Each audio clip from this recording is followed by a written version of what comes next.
ایک دعا ہے ہمیں جو سکھائی گئی ہے، ربنا، اے ہمارے رب، لا تزغ قلوبنا، ہمارے دلوں کو ٹیڑھا نہ کرنا، بعد اذ ہدیتنا، ان دلوں کو ہدایت دینے کے بعد، وہب لنا من لدنک رحمہ، اور ہمیں اپنی جناب سے، اپنے خاص فضل سے رحمت عطا فرما، انک انت الوہاب، تیری شان یہ ہے کہ تو وہاب ہے۔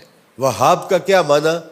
جو تمہاری محنتوں کے بغیر ہی تمہاری جولیاں بھر دے، تم نے کوئی پیش نہیں کیا کہ اس کے بدلے میں دے رہا ہے۔ مجھے اور آپ کو جو زندگی ملی، کیا کسی محنت کے ثمرے میں ملی؟ آنکھوں میں بینائی کسی محنت کے ثمرے میں ملی؟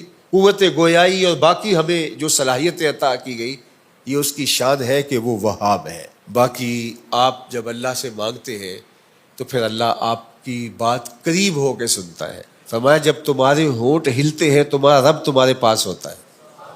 اللہ اکبر۔ تو اپنے ہاتھ پھیلا کے اس کے حضور زاری کریں، التجا کریں، دعا میں سجا نہ ہو کہ آپ لفظ ملاتے رہیں، اسی کی کوشش میں لگے رہیں تاکہ آپ کی توجہ بٹ جائے، لفظوں کو جوڑ دیں۔ جس طرح میں نے کہا کہ حضور کی خدمت میں جا رہے ہیں تو وہاں تو آپ ٹوٹے ٹوٹے لفظوں سے بھی سلام پیش کر دیں گے تو اس کیفیت کے اندر وہ بھی قبول ہوگا۔ وہاں شکستگی بھی قابل قبول ہے۔ وہ سید سلیم گیلانی نے حضور کی بارگاہ میں ایک سلام کہا ہے، ذرا ان کا انداز دیکھیے۔ شاہ عجز و نیاز گدایاں قبول ہو، شاہ عجز و نیاز گدایاں قبول ہو، آقا سلام حلقہ بگوشاں قبول ہو۔ اب ذرا دیکھیے وہ کیفیت جو میں نے عرض کی، لفظ ساتھ چھوڑ گئے گنگ ہو گئے، لفظ ساتھ چھوڑ گئے گنگ ہو گئے، بے ربطیے نوائے پریشاں قبول ہو، بے ربطیے نوائے پریشاں قبول ہو، ساری دعائیں سیل تجلی میں بہہ گئیں، ایک اشک لرزاں ہے سر مژگاں قبول ہو۔ تو دعا کے اندر وہ شکستہ لفظ بھی اس کو قبول ہے۔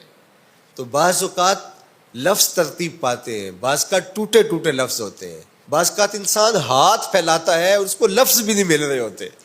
میں ہاتھ پھیلاؤں مانگوں تو کیا مانگوں، میں تو لفظ بھی گنگ ہو گئے۔ تو وہ بند لبوں کی بولیاں بھی سنتا ہے، وہ تمہارے لہجے کو جانتا ہے۔ خلوص سے پیش ہونا ہے، اس کے حضور عاجزی سے پیش ہونا ہے۔ اور یہ دعا اور اس دعا سے جڑے ہوئے مفہوم اس کے حضور آج خاص طور پہ عرض کرنے ہیں۔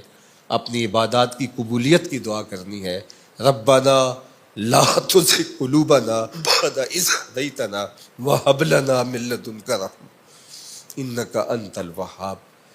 اے اللہ ہمارا دل سیدھا کرنے کے بعد دوبارہ ٹیڑھا نہ کر دینا، اور اپنی جناب سے بے مزد، جو ہماری کسی محنت کا نتیجہ نہیں ہے، رحمت عطا فرما دینا، اس لیے کہ تیری شان ہے کہ تو وہاب ہے۔ ہماری کسی محنت کے ثمرے میں ہمیں عطا نہیں کرتا، ہمیں ویسے ہی عطا کرتا ہے۔ ہمیں بھی جو بھیجا گیا وہ بھی کیا ثمرہ تھا، ہماری محنت کا نتیجہ تھوڑا تھا۔ ہم نے تو اپنے لیے دعا بھی نہیں مانگی تھی، تو نے بن دعا کے ہمارا وجود بخشا، تو پھر اللہ ہمیں جنت بھی دے دے، اپنے محبوب کا قرب بھی دے دے۔ اور اللہ سے جو مانگو وہ عطا کرتا ہے۔ جب مانگنے بیٹھو تو چھوٹی سے چھوٹی چیز مانگو، بڑی سے بڑی چیز مانگو، جوتے کے تسمے سے لے کے جنت تک اس سے طلب کرو، وہ جولیاں بھر دے گا، وہ کرم کر دے گا۔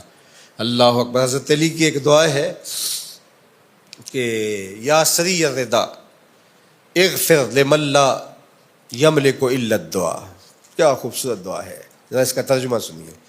اے جلدی مان جانے والے، جلدی راضی ہو جانے والے۔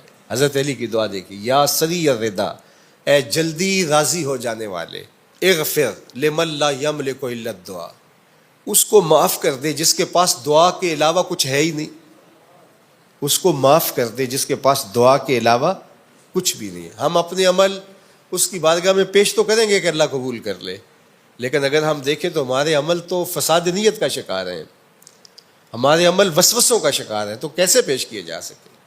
تو ہم عرض کریں گے کہ میرے مالک تو اپنے کرم سے ایسے ہمارے اوپر رحم فرما۔